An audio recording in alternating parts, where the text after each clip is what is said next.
Don't know if you can see it, but this window is in a bad area. It's very hard to reach. A lot of webs. We're gonna clean it first. We gotta use this. We'll see what we can do. So you see everything's in the way here. I did have to use a squeegee, but it came out nice. We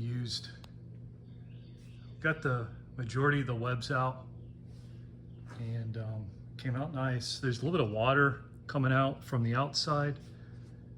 So, but all in all, it's 100% considering we had a lot of obstacles, and it looks great. It's not such an eyesore because you could see this eyesore outside. It's very noticeable.